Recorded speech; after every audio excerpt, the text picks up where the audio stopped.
Greetings everyone. நம்ம daily prelims point of வியூல current affairs questions பார்க்குறோம். இன்னைக்கு என்ன क्वेश्चंस இருக்கு அப்படிங்கறத பார்த்தோம்னா first question where is the quantity of Kaveri water released in Karnataka measured அப்படினு கேட்டிருக்காங்க. கர்நாடகத்தில் திறக்கப்படும் காவிரி நீரின் அளவு எங்கு அளவிடப்படுகிறது அப்படிங்கற கேட்டிருக்காங்க. சோ எங்க எப்பவுமே இந்த மெஷரிங் எங்க நடக்கும் அப்படினு பார்த்தோம்னா பில்லிகுண்டுலு அப்படினு சொல்லக்கூடிய கேரளா கர்நாடகாவுக்கும் தமிழ்நாட்டுக்கும் இருக்கக்கூடிய அந்த பார்டர்ல தான் பில்லிகுண்டுலு அப்படிங்கற பகுதி இருக்கு. அங்க தான் மெஷரிங்கும் நடக்கும் சரிங்களா. தமிழக இவ்வளவு டிஎம்சி தண்ணீர் திறந்து விடணும் அப்படின்னு சொல்றாங்க. அது எவ்வளவு தண்ணி வந்திருக்கு அப்படிங்கறதெல்லாம் இந்த இடத்துல வச்சு தான் மெஷர் பண்ணுவாங்க ஓகேங்களா. சோ அடுத்தது by which year IRDAI Insurance Regulatory and Development Authority of India அப்படின்னு சொல்லுவாங்க ஓகேவா. strive to achieve insurance for all அப்படிங்கிறது அவங்களோட டார்கெட் ஓகேங்களா.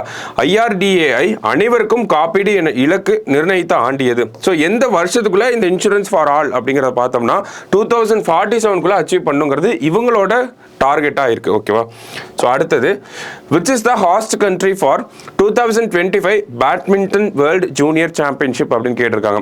பேட்மிண்டன் உலக ஜூனியர் சாம்பியன்ஷிப் நடத்தும் நாடு எது? 2025 யார் நடத்த போறாங்கன்னா நம்ம தான் நடத்த போறோம், இந்தியா அப்படிங்கிறது தான் கரெக்ட் ஆன்சர். டைரக்ட் क्वेश्चन தான் அதெல்லாம். அடுத்து பார்த்தோம்னா Covishield vaccine was developed by, Covishield தடுப்பூசி யாரால் உருவாக்கப்பட்டது அப்படின்னு பார்த்தோம்னா நமக்கு ஆஸ்ட்ராசெனகா அப்படின்னு சொல்லக்கூடிய யூகே சேர்ந்த நிறுவனமும் ஆக்ஸ்போர்ட் யூனிவர்சிட்டியும் சேர்ந்து தான் இந்த கோவிஷீல்டு அப்படிங்கிற வேக்சினை உருவாக்கியிருப்பாங்க. ஸோ இவங்க இதுக்கு வச்ச பேர் என்ன அப்படின்னு பார்த்தோம்னா வேக்ஸ்ஜெவ்ரியா அப்படின்னு சொல்லி பேர் வச்சிருப்பாங்க ஓகேவா. ஸோ வேக்ஸ்ஜெவ்ரியா அப்படிங்கிறது இவங்க ஆஸ்ட்ராஜெனகா வச்ச பேர் தான் வேக்ஸ்ஜெவ்ரியா. இந்த ஒரு விஷயத்த இந்தியாவில் சீரம் இன்ஸ்டிடியூட் ஆஃப் இந்தியா ஓகேங்களா, சீரம் இன்ஸ்டிடியூட் ஆஃப் இந்தியா வந்து இந்தியாவில் டெவலப் பண்ணியிருப்பாங்க. அவங்க வச்ச பேர் தான் கோவிஷீல்டு அப்படிங்கிற பேர் ஓகேவா. ஸோ நேற்று பார்த்தோம்னா இந்த கோவிஷீல்டு போட்டுக்கிட்டா சைடு எஃபெக்ட் நிறையா வரும், அது மாதிரி நிறைய விஷயங்கள் சோஷியல் மீடியாவில் ஸ்ப்ரெட் ஆகிட்டு இருந்துச்சு இல்லையா. ஸோ இந்த கோவிஷீல்டு வேக்சினை போட்டோம்னா ரேரஸ்ட் ஆஃப் த ரேர் கேசஸில் நமக்கு பிளட் கிளாட்டிங் அப்படிங்க ஆகும் ஓகேங்களா, ரத்த உறைதல் அப்படிங்கிறத சொல்லுவாங்க. ஸோ இந்த பிளட் கிளாட்டிங் அப்படிங்கிறதும் எப்போ ஆகும் அப்படின்னு பார்த்தோம்னா rarest of the rare case அப்படிங்கிறதையும் சொல்லிட்டாங்க. அண்ட் தென் ஃபர்ஸ்ட் டோஸ் போட்டு நம்ம 21 நாளுக்குள்ள தான் இந்த ஒரு பிளட் கிளாட்டிங் அப்படிங்கிறது நடக்கும் அப்படிங்கிறத சொல்லியிருக்காங்க. இந்த 21 நாள் தாண்டிட்டோம் அப்படின்னா அதுக்கு மேலே எந்த ஒரு விஷயமும் பயப்பட தேவையில்லை அப்படிங்கிறதையும் இந்த நிறுவனமே சொல்லியிருக்காங்க ஓகேங்களா.